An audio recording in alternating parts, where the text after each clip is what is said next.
let's move on to the next stop in our tour. And we're going to visit Astrid, who lives in one of the other great super cities in the world, Sao Paulo, a city unbelievably of 19.6 million people. That's the entire population of Australia in a tiny city. A terrifying concept, if ever they decide to move to Australia. Now, Sao Paulo is an incredible place. If any of you have been there, it's a combination almost of the madness of Mexico City mixed in with the skyscrapers of Tokyo. But in the world that Astrid grew up in, she, a bit like Su Ming in China, didn't access the internet from home.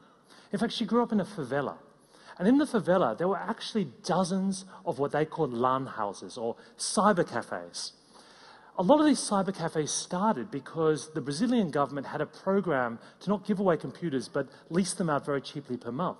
So a lot of Brazilian entrepreneurs took a hold of them and opened up businesses. Now, these are wonderful hotbeds of stolen software and illegal piracy.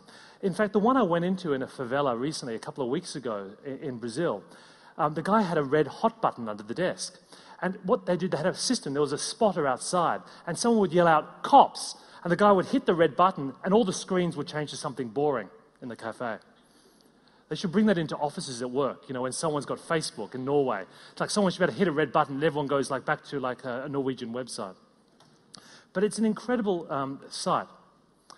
And the thing about Brazil is that they love the internet. In fact, Brazilians spend more time on the internet, and they're perhaps some of the most social people on the planet. This is the head of MTV in Latin America talking about how he thinks that social media for Brazilians is very different to that in America. You know the Anglo-Saxons like the personal space. Okay, we don't have that. We're 11 people. We use the hands when we talk. We touch each other. We hug each other. You told me I kissed these two guys when I met them. Probably that way of relation translates to the web. So we are very much into connection, very much into sharing experience. But not into I wouldn't say like, probably you won't see a recommendation of a product bought in Amazon from a Latin American user. Because we're not that into that kind of opinion. Isn't it like, we don't have the need to be ourselves heard, listened to. We're very much into like, I met this girl, or I bought a new house, or I just had like my dog has a flu, and this is my baby, and who are you? I want to pick you up, whatever. Very much into personal connections, not much into publishing. You can see why the Brazilians on Orkut scared off everyone else when they joined. And, you know, I was having this conversation with one of the speakers, Jonathan Harris, the other day, and he said, you know, he'd heard that the reason why Orkut was so powerful in Brazil over Facebook was because one of the great pioneers of the early internet, J.P. Barlow, thought it'd be funny to give his first 50 invitations to Brazilians.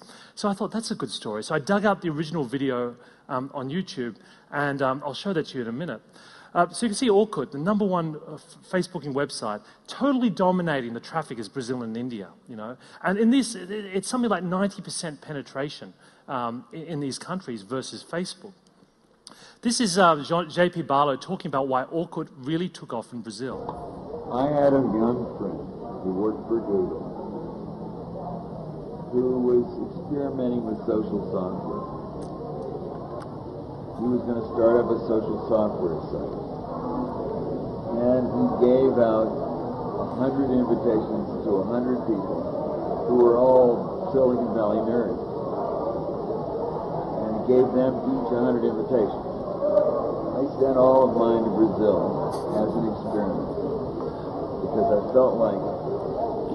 You can imagine Google were really thankful for that. Thinking about the network that was Brazil and is Brazil and, you know, is still insufficiently accomplished as Brazil.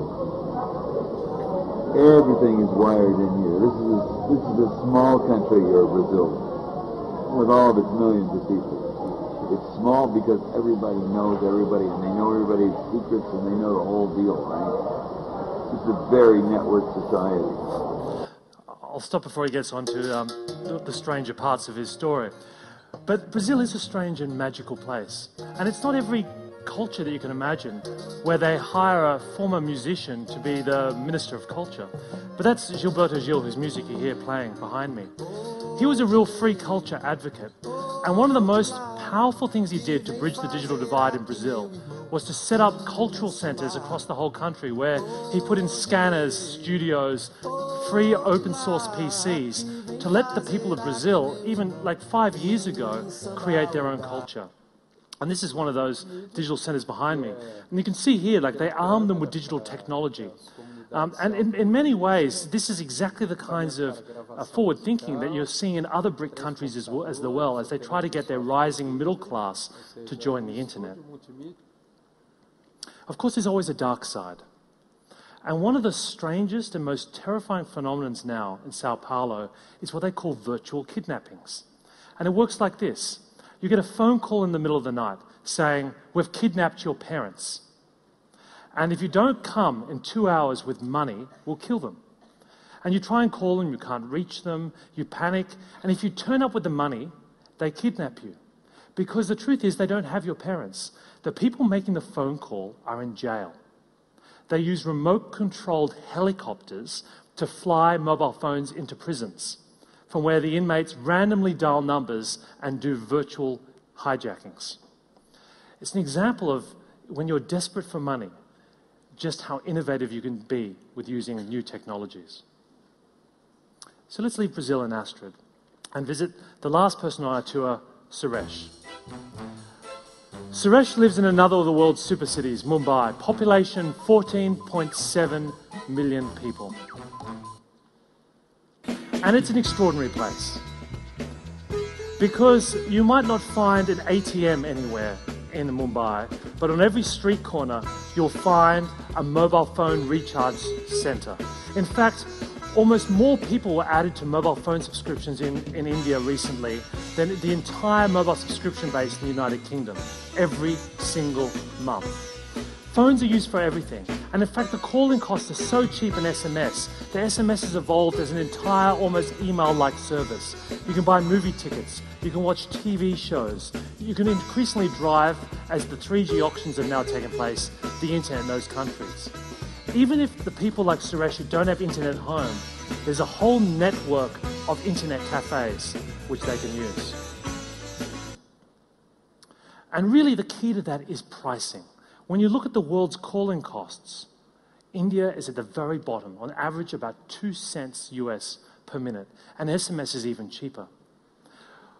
What I believe the world that Suresh is going to grow up in will really affect the web is the kind of innovative thinking that we'll have from this sort of country. Because I believe that constraint is often the mother of invention. And one of the great trends is what they call reverse innovation. This is an example of it. So for a long time, something like an ECG machine was very expensive, cost about $10,000. And countries like America or the United Kingdom would basically take their products, strip out some features, and send a cheaper one to India. But the Indians have been forced to innovate. And what they did was take a couple of laptops, some other components, and they managed to build an ECG device for less than $1,000. They're now GE is reverse importing that back into America, where they're now into ambulances all over the country.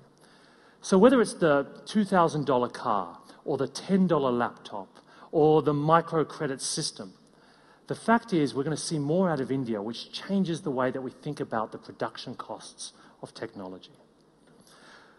So as I told you, there are two webs emerging here. The web of the West Coast and the web of the countries of the Divergence. And they're completely different.